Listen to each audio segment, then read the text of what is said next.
What is extreme about Make Canada Great Again? Trudeau says Canada will respond if Trump does in fact impose the 25% tariff. Yeah.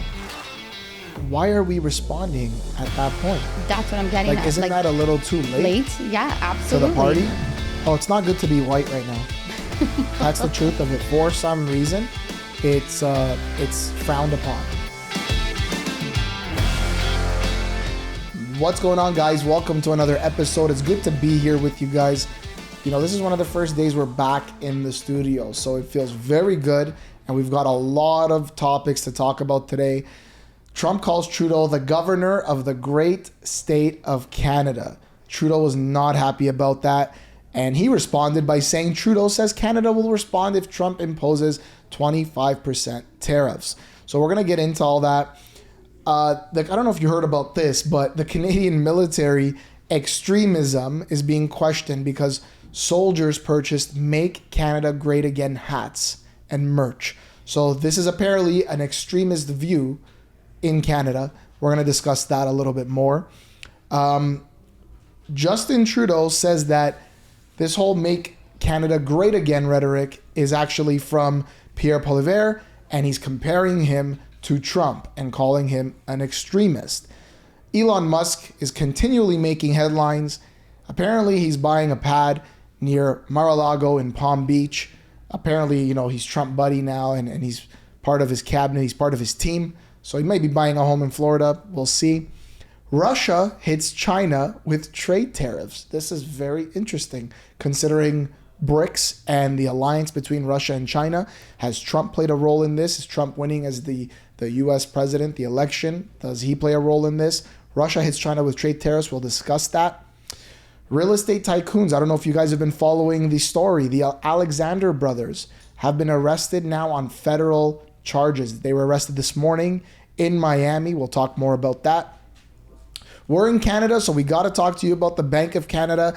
They cut their overnight interest rate by 0.5 percentage point, 0.5% to 3.25%. So our interest rates here in Canada are on a decline, which is obviously, you know, helping Canadians with affordability. Our Prime Minister, Justin Trudeau, has stated that Kamala Harris's presidential defeat was an attack on women's progress. That was actually this morning. The National Post has put that out there. This is in response to the constant trolling that President Trump is making on Trudeau. So Trudeau responds by backing up Kamala Harris. And then if we got time, we're going to talk about the impact of Trump's presidency on U.S. commercial real estate. And we want to know a little bit more about how Trump's election is actually going to impact commercial real estate.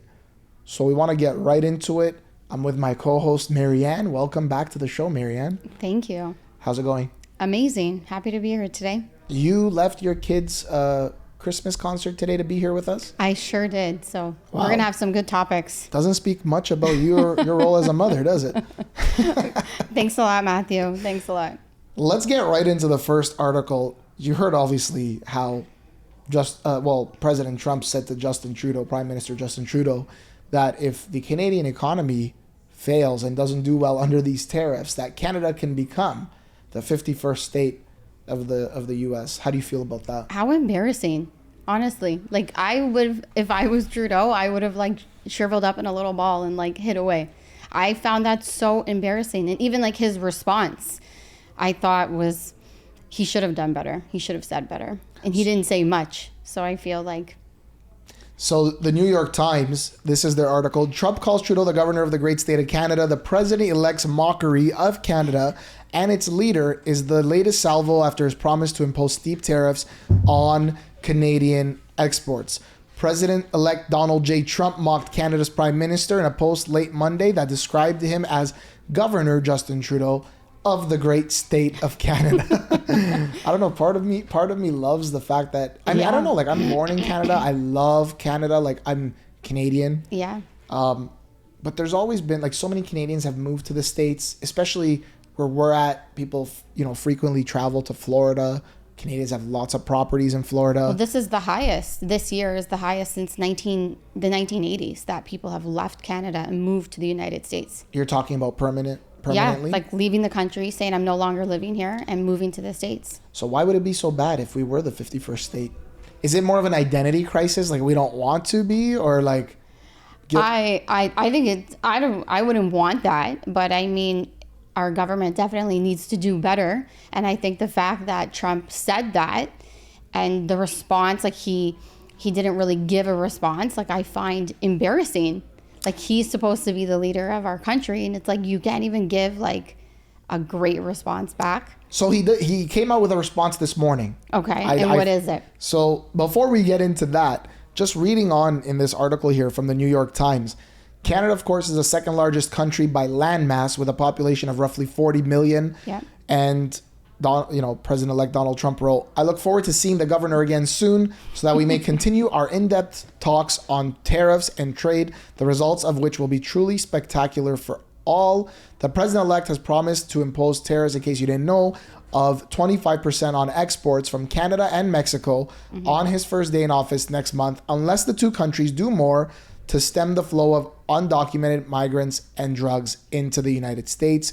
If Mr. Trump follows through on his pledge, it would upend the trade agreement among the three countries and be economically ruinous for Canada's economy, which is heavily dependent on exports, particularly of oil and autos, to the United States. And then to your point, Mr. Trudeau's office did not immediately respond to requests for comment. So, nobody wants a trade war with the United States. Like we're allies. We're neighboring countries. Yeah. You're right. Trump is a deal maker. Like Trump wants to make a deal. And I think what needs to happen is, political bullshit aside, yeah, we need to just get down to the fundamentals. We need the US. We need them as an ally. Yeah. Our military is like, shout out to all the people in our military, but it's nowhere near the strength of the United States military. We need them as an ally. We need them as a trading partner. We need them, period. So why not solve the problem? If the problem really is that migrants are illegally crossing over. I was surprised when I heard that. Like, I thought they were just crossing over through Mexico. Yeah. And so when I saw what, President Trump had put out there, I'm thinking like, do we really have that problem here? Like, what are the actual facts? Well, I think that his lack of response, Trudeau's lack of response to him, is what annoys me the most, and like what I found so embarrassing. Because you're right, Trump likes to make deals. It's like, let's get to the table and let's make a deal, because all the points that you just said, you are correct. But let's break it down. Yeah, there are illegal immigrants, but if you're going to start comparing of illegal immigrants coming into the United States, you compare it against Canada and Mexico. I think in Canada, I think it's like under 50,000 people have illegally immigrated into the United States. But if you go on the flip side and go into Mexico, it's like over 1 million people. Oh, it's millions. Yeah. And that's only like, what they're reporting. Exactly. Yeah. So it's like, even like drug use, smuggling in drugs. I think like in Canada, it was like, again, like I think it was like $20,000 or something like that. But again, on the flip side, in Mexico, it's millions of dollars. So, I feel like Trudeau he's late to the game. You need to be making a deal with him, and you need to be putting all those points forward and saying like, you are trying to slap a tariff on us. Like for what? Like your real issue is not with Canada. It's with Mexico. That's the reality of it. Like all of these people are coming in from Mexico. So it's like, yeah, let's make a deal. And he has yet to do that. So where my head goes is that when a company is in trouble, people will blame the CEO. Yeah. Right? And I noticed that after Trump's election and after him winning the election, I noticed a lot of rhetoric coming out from that side, the Republican Party, some of the people closest to Trump, that's like totally anti Trudeau. Yeah. So part of me is wondering if this strategy here to involve Canada and to mock the Prime Minister, is not so much an attack on the people of Canada, but is more so to show that, hey, we don't want to be friends with you. Yeah. We don't want to have, a relationship with you. It's going to be our way or no way. Perhaps to bring Canada to its knees so that we turn around and say to our prime minister, like, what are you doing? Yeah. Make a deal. We're not happy. We're facing difficult times, especially economically. And perhaps they're trying to, in a way, indirectly interfere with the election we have coming up next fall. I mean, I wouldn't disagree with that, but I think I feel like so many people are fed up with Trudeau that by him, Trump, making these comments, just sort of, it's like another layer, another reason as to why so many people want him out, Trudeau, that they want him out and they want somebody fresh in. And many Canadians have expressed that.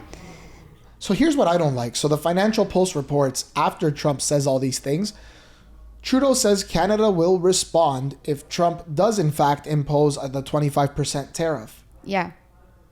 Why are we responding at that point? That's what I'm getting at. Isn't that a little too late? Late? Yeah, absolutely. To the party? He should have already responded. So Prime Minister Justin Trudeau said Canada will respond if U.S. President-elect Donald Trump imposes new tariffs on Canadian imports and argued, listen to this, that retaliatory tariffs were successful when Trump put tariffs on Canadian steel and aluminum back in 2018.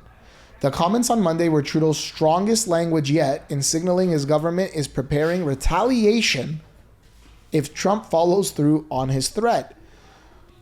Trump repeated his jab following Trudeau's comments about Canada being like a U.S. state in a post on his social media site. Yeah. Canadian officials have downplayed the quip as teasing since Trump made the joke during a meal with Trudeau at his Mar-a-Lago resort on November 29th. And then if I keep scrolling down here, this is a quote from the Prime Minister, Justin Trudeau, let's not kid ourselves in any way, shape, or form. 25% tariffs on everything going to the United States would be devastating for the Canadian economy.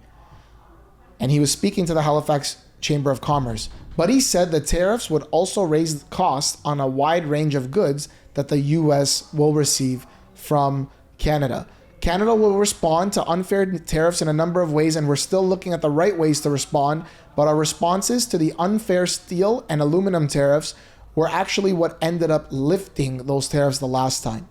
So basically, back in 2018, Donald Trump, after he announced tariffs on Canadian steel and aluminum, Canada rolled out our own set of tariffs.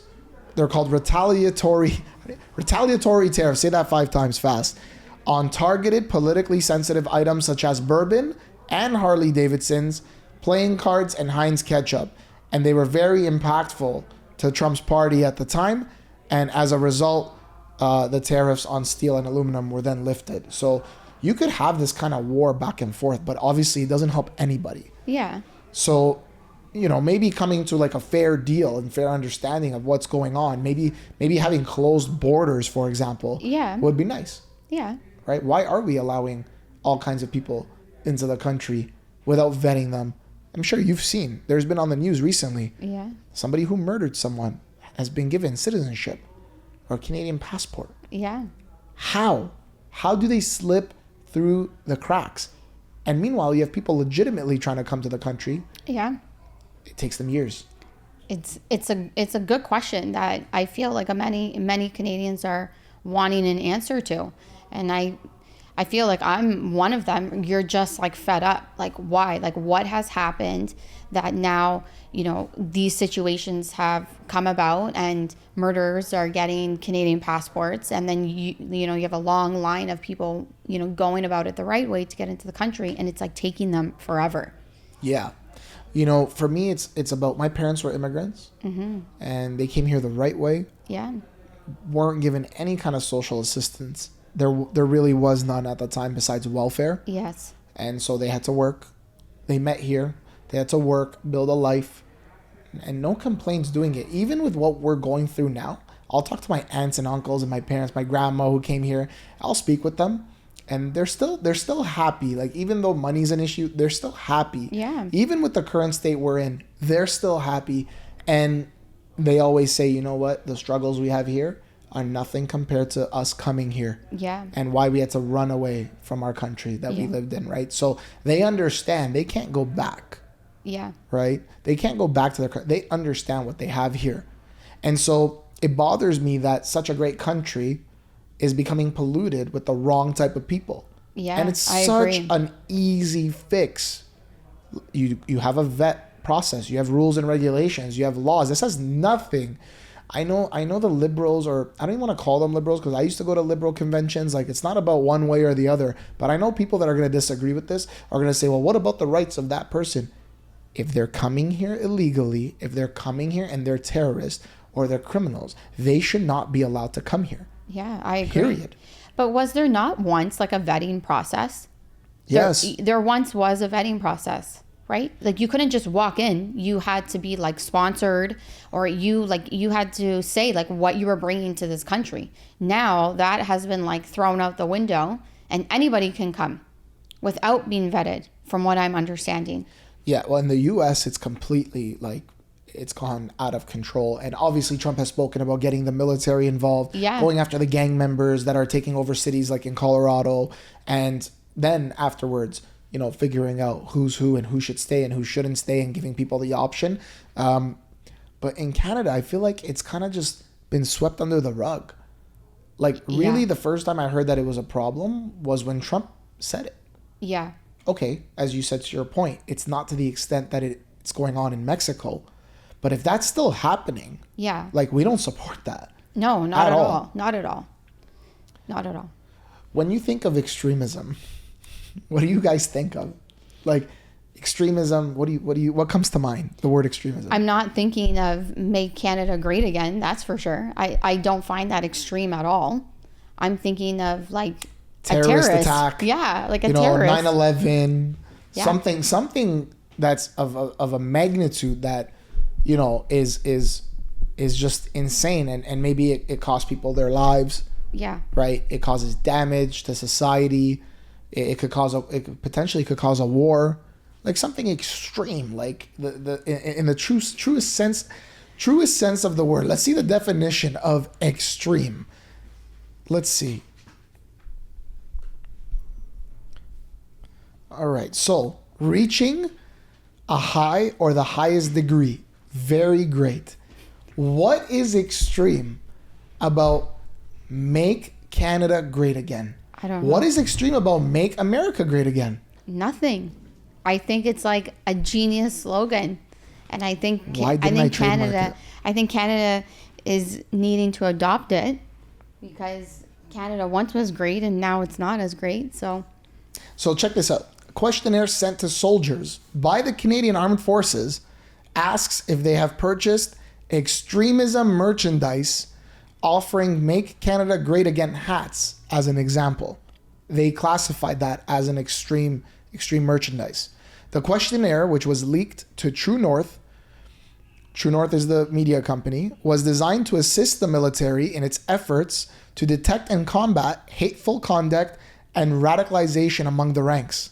Soldiers who participate in this study are being asked, for example, if in the last 2 to 5 years they have purchased extremism merchandise such as Make Canada Great Again hat, liked an extremist group post on social media, or provided strategic advice or training to an extremist social group. The Department of National Defense distanced itself from the survey in a written statement to True North, writing, "The Department of National Defense and the Canadian Armed Forces is not funding the research, nor has it contracted this research. This study is being conducted by independent researchers from Ontario Tech University's network for research on hateful and right-wing extremism in the Canadian Armed Forces." The questionnaire also asked soldiers if they suspect members of their current unit or soldiers outside of their unit belong to extremist groups. Wow. So what is this? The Ontario Tech University's network. Okay, so that's who's the one who funded this research. What happened to us? What happened to us? Seriously? It's unfortunate, that's for sure. Because I don't think that there's anything extreme about wanting to make Canada great again. Like, who can honestly say after 8-9 years of this that they're the country is in better shape than when it first started so long ago. And you know what? I don't want to take a shot here. I'm just reading what the internet says. Ontario Tech University is ranked 1,264 in best global universities. Oh my God. They are the ones conducting this study or funding this research. That's insane. That's insane to me. That's wild. Now, leading up to this, Trudeau says Poilievre wants to make Canada great again in comparison to Trump. During questioning period on Wednesday, while sparring with Conservative leader Pierre Poilievre over affordability issues, Canadian Prime Minister Justin Trudeau compared the opposition leader to former President Donald Trump, who's going to become the president again. He accused Poilievre of wanting to make Canada great again while touting his government's policies aimed at tackling affordability concerns. What is he accusing of? Don't you, as the Prime Minister of Canada, want to make the country as great as possible? You would think. You would really think. And not for anything, he's comparing him to Trump. Like, why is that such a bad thing? In my mind, Pierre, he is a more polished version of Trump, because Trump is saying it as it is, no filter. He says whatever he wants to say. Pierre, he has some of those characteristics, but he's a little more polished. And I find, in my mind, I'm like, I like that. What's so wrong with that? Am I wrong? For me, I think every person's different. Like, when I look at Pierre, I don't see Trump. I really don't. And okay, he's right wing, he's conservative, Trump's Republican, similar values to a degree. Yeah. I get that. But I think as people, they're completely different. And this American style politics, I love our American audience, guys. Our top 10 cities, 9 out of 10 are American. Shout out to all of you guys. But this American style politics, like, it's got to stop. Like, I kind of miss those days of like traditional politics. Really? I do miss them. I mean, listen, I enjoy watching them like any other person. But I don't like to watch Trudeau and Pierre go at it. Like, I want to see some dignity brought back to politics. That I can see, but let the people vote. Yeah. The people in America voted loud and clear. Yes. They wanted Trump. Yeah. Out of the two people that were running, well, technically three, Biden and then Kamala versus Trump, they wanted Trump. Yeah. That's it. It's done. To me, same thing in Canada. It's been 9 years. There have been, in the last year and a half to 2 years, 3 elections that were called. Mm-hmm. The conservative government wanted to have an election.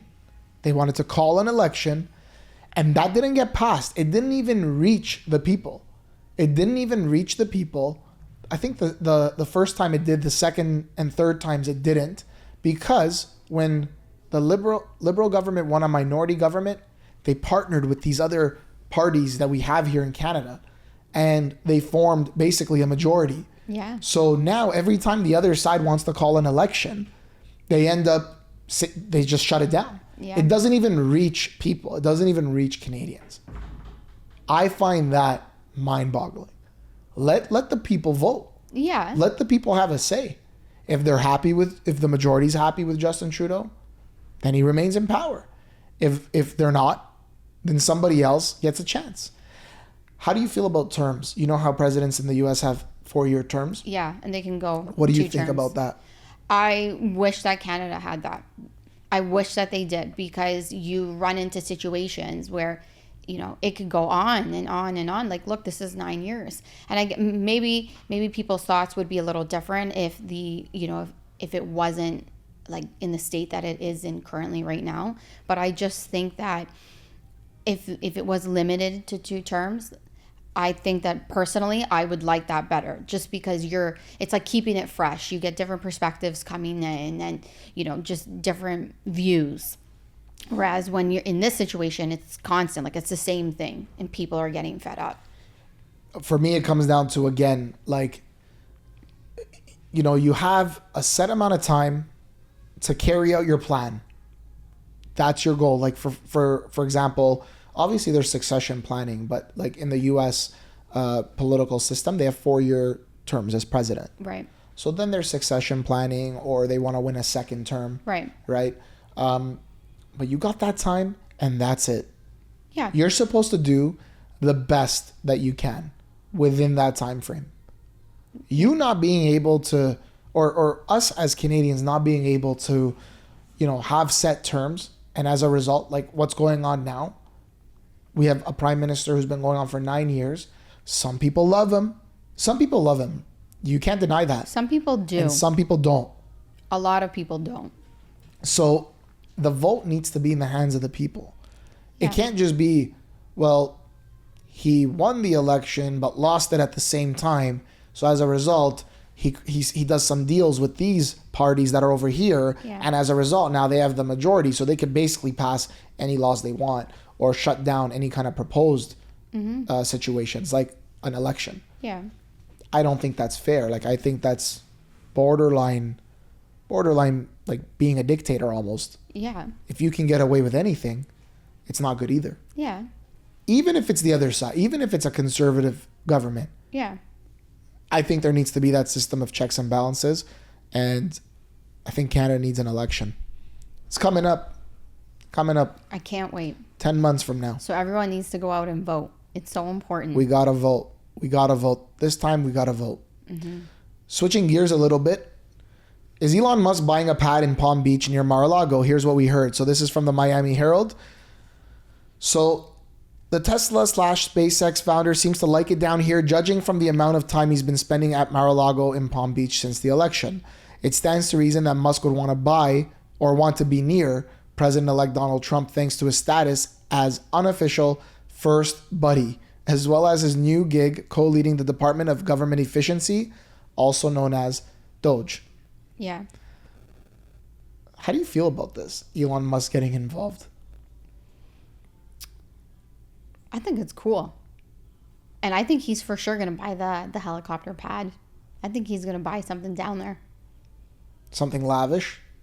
Because he's a minimalist. He sold a lot of his properties, and when he moved to, I believe it was Texas, Yeah. and he just got one of those like really small, like boxable shipping container homes, Yeah. type of thing. He got rid of all his properties. I don't think he's going to get anything lavish, but I think he's definitely going to get something down there.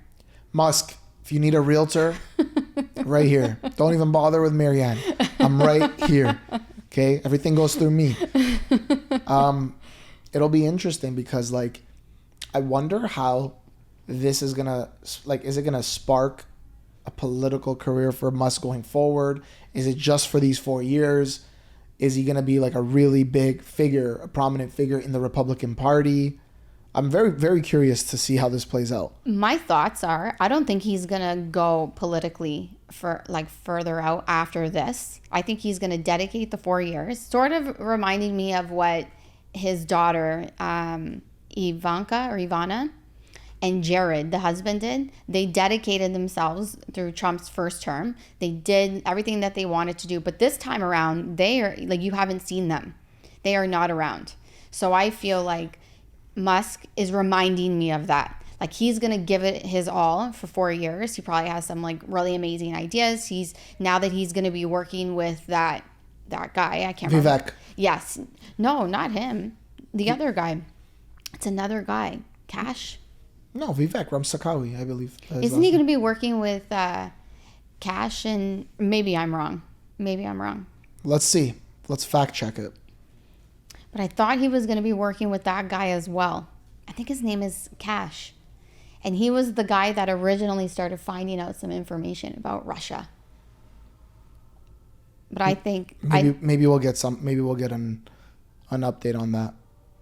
We'll figure out who it is. But what were you leading to? What was your point? My point is that I think he is going to dedicate his 4 years and bring some really good ideas and generate like a lot of change and really clean house through all of that. And then after his 4 years, he's just going to go back to doing whatever he was doing. This is big though, eh? Like him being a part, like he came in, like you got to think about it.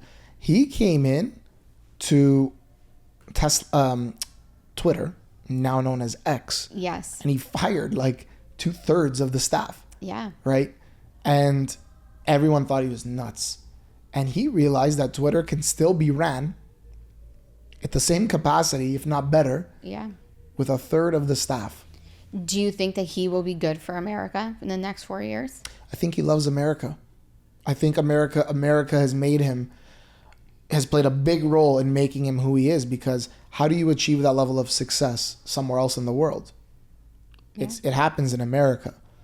The most billionaires created is in America. Yeah. So I think a part of him really genuinely like, why is he doing what he's doing still? The mission must be greater, right? Like, you're trying to build, these rockets, and you're trying to colonize Mars, and you're trying to do all these things. I have a different viewpoint. Obviously, there's a lot of money involved. There's a lot of power plays going on behind the scenes. But at the same time, that person, when they're wired like that, like their mission is for humanity. Yeah. Like, they care about progressing the human civilization, the human race. Yes. So if he sees America as playing a role in that, because it's America, you could become anybody, you can achieve anything, then we need a strong America. And he might be really fighting for that at this point.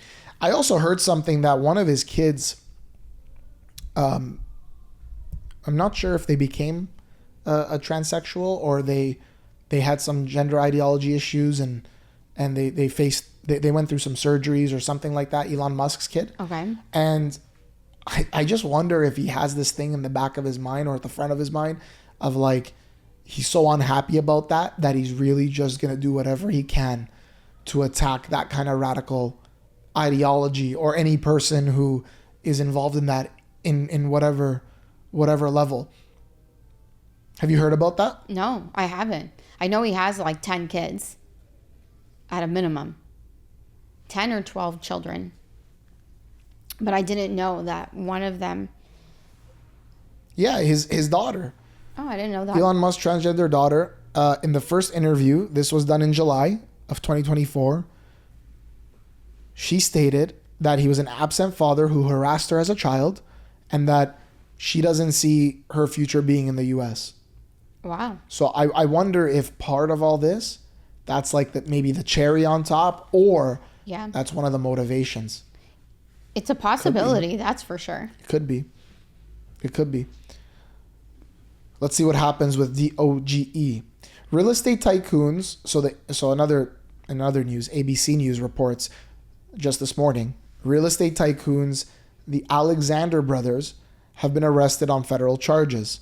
So the Aleksandr brothers, big real estate guys, huge.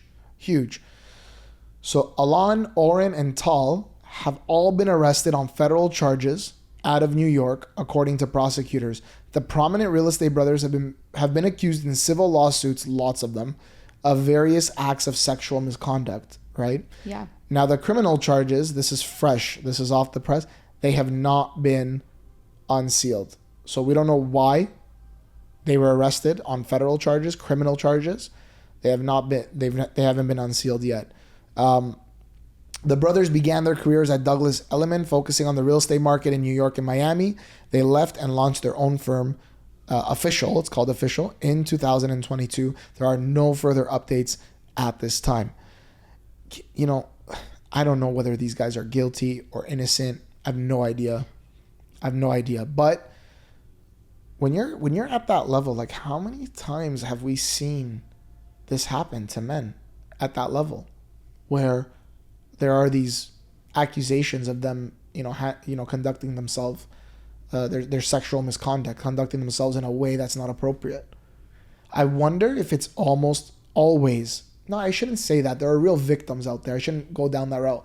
But I just wonder how much of this is true and how much of it is just corporate espionage, like trying to take these guys down. What's your take as a female? You identify as a female, right? Yes, Matthew. I think it's true. I think it's 100% true. I think that they were arrested for sex trafficking. I think that they did some pretty shady stuff. And now, like, a lot of this kind of stuff is, like, coming to light. So, like, look at just celebrities like P. Diddy, even now Jay-Z, he's being pulled into something. Like, those type of people get sucked into that world. And when you're in it, I feel like you're in it. And I wouldn't be surprised if they end up being found guilty in that. It wouldn't surprise me either. It wouldn't surprise me either. But like, as an example, so recently Conor McGregor was found liable for sexual misconduct. Okay. All the while, there was proof that the woman was messaging him. It was totally consensual. There was proof of that. Yeah. Right? And then the judge found them, he still found them liable. And as soon as that happened, a bunch of his companies or the sponsorships he had just dropped them. Some people are probing into, perhaps this is why his recent fight that was scheduled in the UFC was canceled and postponed. Yeah. And then, I just remember him in the summertime, early fall maybe, really, really going after some politicians in Ireland. Like, he was really, calling them out, because Ireland is also facing certain problems with migrants and terrorism and things like that. And he just called them out on it. And then, I don't know if it was a joke or if he just did it for clout. He said that he was going to run for president of Ireland. And he listed the names of people and on Twitter, and he won the majority on Twitter. Like, it was not even close. I wonder if part of that, like, for example, in his situation, the smearing of his name was done because they know they can't beat him in an election. But if they can try to prevent him from getting there to that election, that's where they win. I think in that particular case, I don't think that you're far off. I think that I could see all of that playing out just because of the type of person that he is. And on top of that, these text messages, you can see it. Like, the proof is there. It's consensual. It's not a situation where it wasn't. But in the case of like these brothers or like other celebrities like P. Diddy, if that is the case, then that it's not true, these charges are not true, then it's like, I want to see the proof. Because in a case like P. Diddy, like, there was like video footage of him like beating up his ex-girlfriend at the time. Like, so Cassie, right? Yes. Like, when you start seeing those things, you're like, 100% he's guilty. 100%. Or all the weird videos of them, like the celebrities like Bieber and all these things, or even what they say in their songs. Yeah. The lyrics that they use. Like, that's, to some extent, you're like, this is true. Yeah, like he would have like those like all white parties with like the big massive beds. Like, what do you think is going to be going on over there? Like, come on. Sleepovers. Yeah. Sleepover. With your teddy bear and chips and, a popcorn? Yeah, okay. This is hot off the press. This just happened. You're not aware of this. So this just happened. So you remember how Mar-a-Lago was basically invaded by the FBI? Yes. So there's been talks about who Trump wants as the new FBI director. And in his recent interview with, I believe it was with MSNBC, he was being asked, and he provided a name. And the interviewer asked, well, would he be replacing the current FBI director, Chris Wray? And Trump said, well, ideally, a position needs to open up so that he can go in there, right? Yeah. And so the CNN is reporting right now, as of 4 minutes ago, that FBI Director Chris Wray announces plans to resign. Oh, wow. Yeah. So, there's a lot of this is so political that it's scary to think that a law enforcement agency like the FBI, which has some phenomenal people probably working there, is that the head of it can be swayed, because of politics. Well, yeah, considering that one of the last few articles that I read about him, that he was having an interview with somebody. Someone asked him if Trump or whoever asked you to resign, would you resign? And he said no. Well, so now he just flipped the script and he's resigning. Let me read this to you. FBI Director Chris Wray will resign at the end of the Biden administration, which is what the official statement from the FBI was, as it became clear that he would be forced out by President-elect Donald Trump. Trump, who originally nominated Wray after firing the previous FBI director, previously announced he will nominate Kash Patel. Is that who you're referring to? That's what I was talking about. Yeah, so that's who's going to be the new director of the FBI for the role, although Wray still had 3 years remaining on his 10-year term. Patel has been meeting with senators to build support for a confirmation vote next year.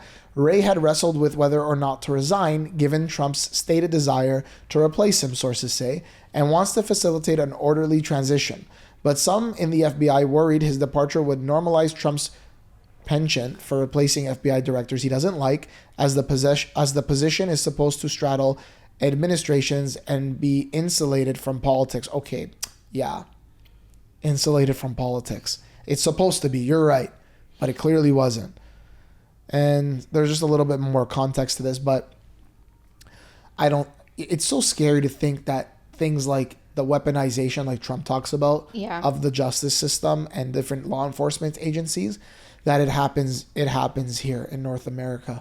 It's scary to think, because when you think about things like that, you wouldn't be so surprised if it happened in a third world country or in other parts of the world. But in order to really uphold justice, democracy, some of the core values of what these countries and nations are built on, you can't play politics with those positions. No, you can't. But it happens time and time again.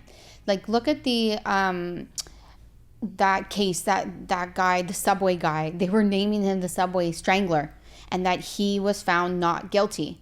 But did you hear about this on the subway in New York City? No.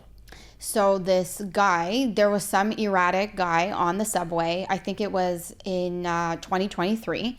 He was on the subway, and he was a black man, and I think he was like on drugs. He was all over the place, and he was starting to make threats to people on the subway. Like, I'm going to kill somebody. I'm ready to die today. Like, he was going around saying this. People were getting scared. This guy, this Marine, was also on the subway. He was this white guy. I think he was like in his mid-20s. He ends up putting him in a chokehold. Oh, sorry. Yes. Now I know. So he puts him in the chokehold. He ends up dying. Yeah. Okay, he dies. So now this Marine, this ex-Marine, is on trial for murder. This prosecutor, this judge had it out for him. He had it out for him. But when you have all these witnesses coming forward saying, like, I felt like my life was in danger, this guy like saved us, they were on him. They wanted him to be found guilty. The judge, the prosecutor, they were like going after him. And somehow, through a miracle, he ended up being found not guilty. But the judge and the prosecutor ended up, so now they were like looking back prior, and he had, in a separate case, this black man ended up killing this Asian guy at an ATM machine on his own, doing his own thing. He ends up reducing his sentence. So he ends up reducing this black man's sentence for killing this Asian guy to manslaughter when he like went out after him and murdered him. But then in the flip side, for this white guy who saved these people, he wanted to like give him the maximum sentence. So it's like, how is that justice? This judge, these prosecutors are like playing for like what best suits them. Oh, it's not good to be white right now. That's the truth of it. For some reason, it's frowned upon, right? And it's like, you do know that's reverse racism. Yeah. Like, well, what do you talk? And I feel like it's been a small group of people that just control the media and other things that have been pushing this narrative that most people don't agree with. No. Now, I've seen some people agree with it. I've seen it, and it's disgusting. Yeah. It's disgusting. But wouldn't you say it's like a small minority of people? The majority of the people don't agree with that. I mean, we don't live in the U.S. There are parts in the U.S. that, you know, it's not like Canada. It's not a melting pot full of different cultures and stuff. Yeah. So I'm sure there's a lot of racism that exists. Yeah, for sure. Right? We're not blind to it. We're not stupid. Like, obviously it exists.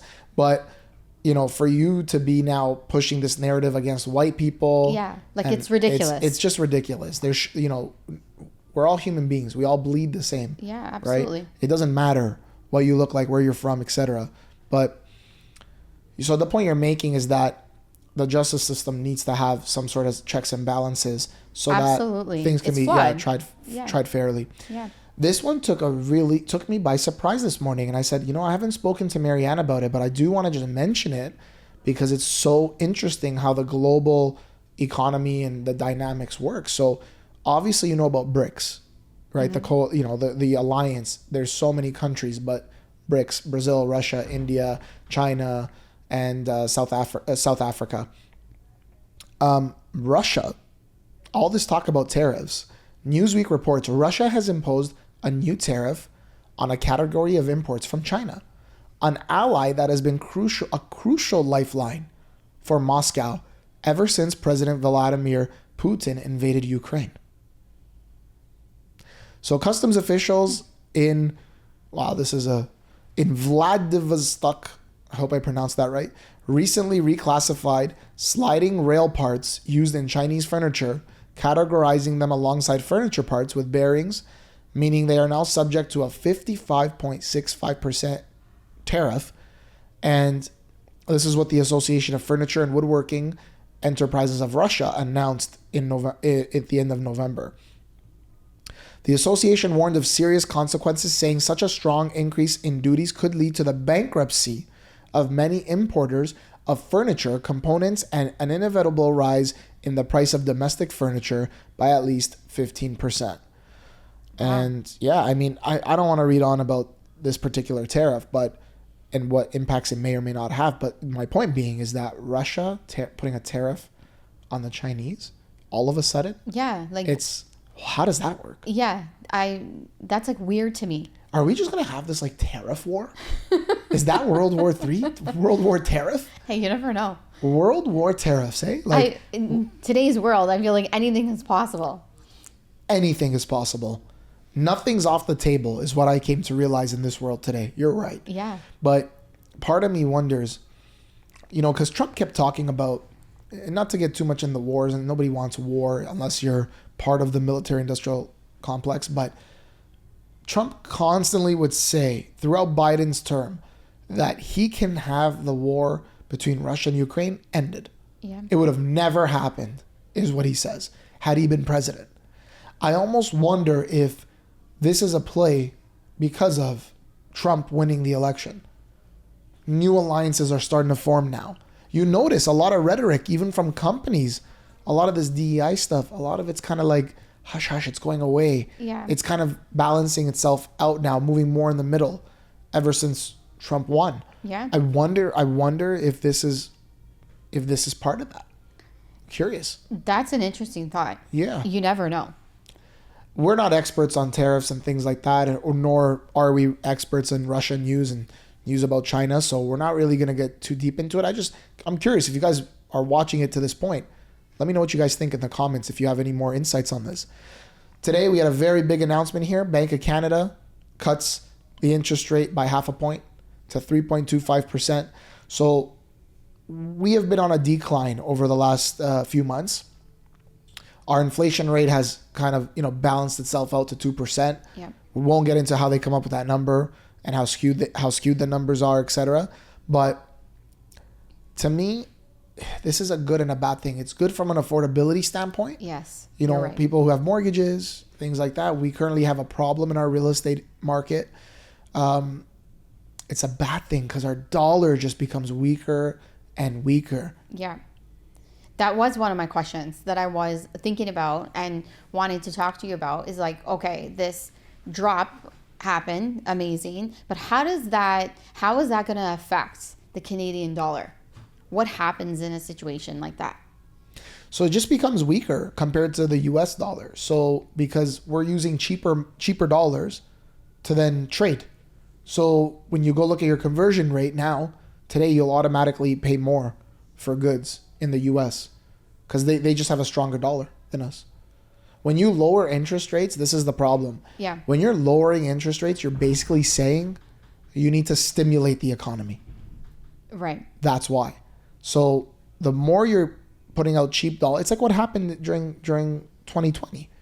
The rates were brought to an all-time low. People borrowed. There was all this bad debt in the system that over the last 3 years has been flushing itself out and causing corrections to happen and things like that. So it's never good to have really low interest rates. Yeah. They need to be balanced. But the problem is we went super low and then we went super high. We went super aggressive. And now we're trying to find that balance. But Canada's economy is not doing well. That's the truth of it. I know we're realtors and every realtor is going to tell you, keep buying, it's going to go up, it's going to do well. You don't know that. Yeah. For sure. There could be a massive correction right around the corner. Could have already happened quietly over the last 2.5 years. And maybe it's going to turn around for the positive. But at the end of the day, if you're trying to stimulate the economy, that means there's something wrong. Right. So Interesting. We'll see how things play out. It's like a double-edged sword. It's a double-edged sword. Finally, last comment. I just want to put this out there because, again, it was fresh news from this morning. Kamala Harris's National Post reported this. Kamala Harris's presidential defeat was an attack on women's progress, Prime Minister Justin Trudeau says. It shouldn't be that way. It wasn't supposed to be that way, Trudeau said at an Equal Voice Foundation event on Tuesday, adding that he is a proud feminist. I'm just reading what the article says. Prime Minister Justin Trudeau says women's rights. I'm also a feminist. Oh, really? I'm just saying. Yeah. I want women to be equal all the time. Prime Minister Justin Trudeau says women's rights and women's progress is under attack, pointing to the recent defeat of U.S. presidential candidate Kamala Harris as an example. So wait a second. So two candidates, this guy wins, she loses, and the people voted. Millions and millions of Americans voted. And because she lost, that's an attack on women's rights? Because she lost an election? Speaking Tuesday night at an event hosted by the Equal Voice Foundation, an organization dedicated to improving gender representation in Canadian politics, Trudeau said there are regressive forces fighting against women's progress. It shouldn't be that way. It wasn't supposed to be that way. We were supposed to be on a steady, if difficult, sometimes march towards progress, Trudeau said, adding he is a proud feminist and will always be an ally. And yet, just a few weeks ago, we're quoting here, the United States voted for a second time to not elect its first women's president. Everywhere, women's rights and women's progress is under attack. Can I ask you something? Please do. You're the woman here. Okay. What is the problem with voting in this particular case? What is the problem with voting for the person that is best suited for the job, regardless if it's a woman or if it's a man? How dare you? How dare you? It's find, about women's rights. I find that it's about ridiculous. Women's rights, Marianne. I am not a feminist. Like, I'm just not.